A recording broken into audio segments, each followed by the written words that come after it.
Hi, this is Chris Cook with the Budget Guide, and today I'm going to tell you more about my most recent addition to my portfolio, Cloudflare.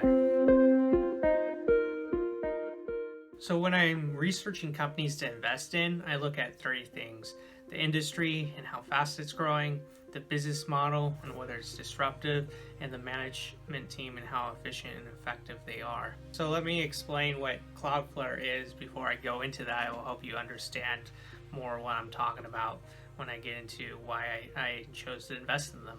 So you could look at Cloudflare as the infrastructure, part of the infrastructure of the internet, really.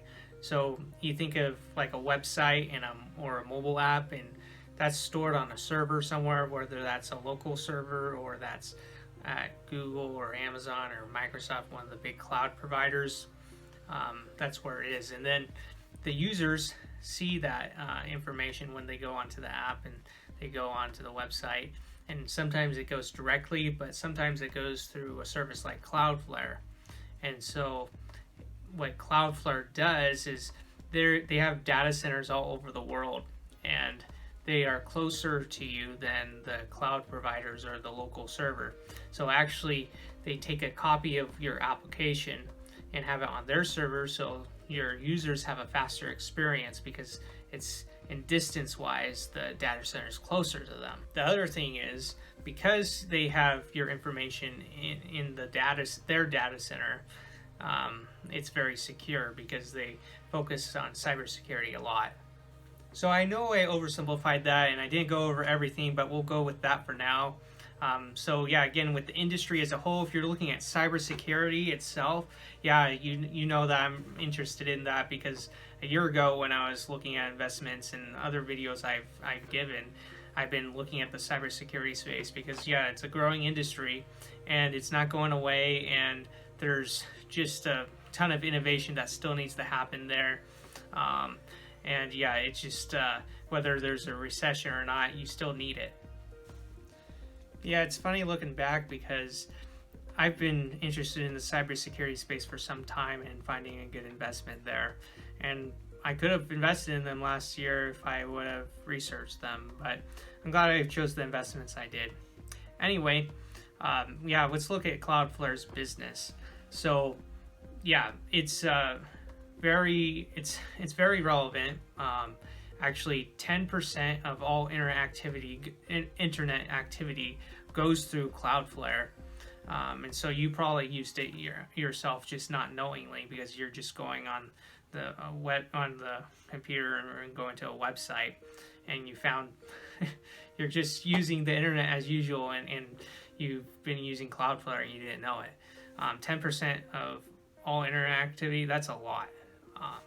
So yeah, they're already being used a lot, and the way that they created their business is actually so that they could serve small businesses and people like you and me, individuals, because they have a freemium plan for us. And so a lot of people use that freemium plan, and obviously as you grow, that you'll need to use more services to protect your website more and more. But yeah, that's definitely expected. One thing I really like is that, yeah, before, I mean, if you go back before Cloudflare existed, for us individuals really to have access to security tools like this and the speed, well, we couldn't have it. Like, it was only for like billion-dollar companies or million-dollar companies. Like, you would have to have software engineers like build this into your servers, or you have to just be on one cloud.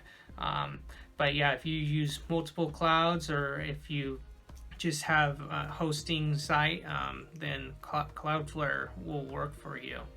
And they definitely expanded their business since then. So yeah, they keep growing.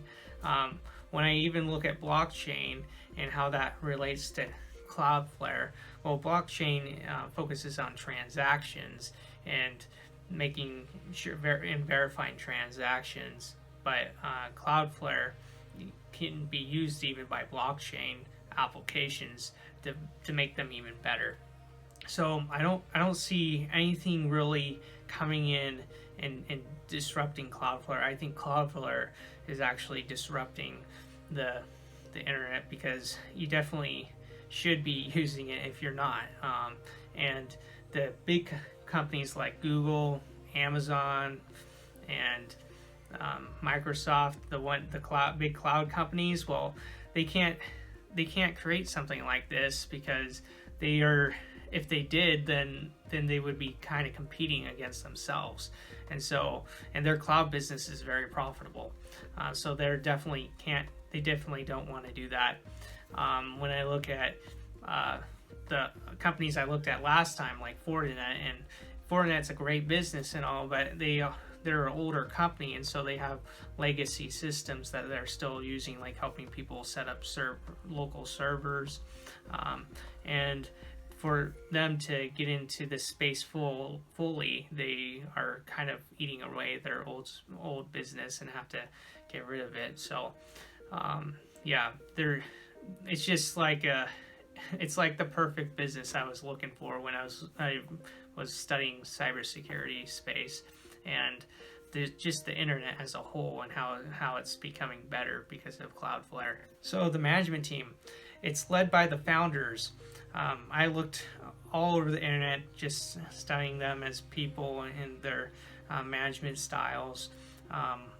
Looked through a lot of videos on YouTube. They're good people.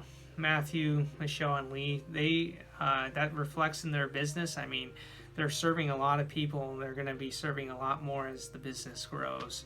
They're very smart as well. I totally agree with their philosophy in the Innovator's Dilemma. I've read through a lot of Clay Christensen's research, and I think that they are totally going to nail it in disrupting the internet providers, because they have really put themselves into the infrastructure of the internet. I mean, if you look at what they wanted to do 10 plus years ago and what they have accomplished today, they definitely accomplished it. I mean, I don't know their timelines or anything like that, or any specific details they have in their management meetings, but they've really grown their business, and they have really big, hairy, audacious goals today as well, and I see that they can accomplish those goals. They are on a path to really make a difference in the internet, and they already have, and they'll continue to do that. One thing I think they've really got going for them is their workspace and their hiring process. They put a big focus there and finding really good people to work at their company, and I think that's going to really pay off in the long run. I can see a day where it's going to be very valuable to say that you worked at Cloudflare, just like it is when you say you worked at Google or Facebook or Amazon. They're going to go there. I just said a lot of great things about Cloudflare, but there are a lot of risks. A technology can come out tomorrow that disrupts their own. Cybersecurity, it's a hard space. They're not bulletproof. They always have to innovate to make sure that some big cyber tech doesn't take down their infrastructure. They're spending a lot of money right now to scale the way they need to get to where they need to be, or are going to be a huge, massive global domination business. They need to spend a lot of money. I mean, but you don't want to waste the money or invest in things that are going to be unprofitable, because that could kill your business. Fastly is a huge competitor, and they focus on the upper market, and that's where Cloudflare wants to go, because Cloudflare, they started at the lower market with small businesses and individuals. It's going to be hard for them to try to go up market to sell to those big companies in the Fortune 500. So there you have it, my investment breakdown on Cloudflare. Definitely do your own research. This is not advice, this is just my opinion. And with that, I'll see you next time.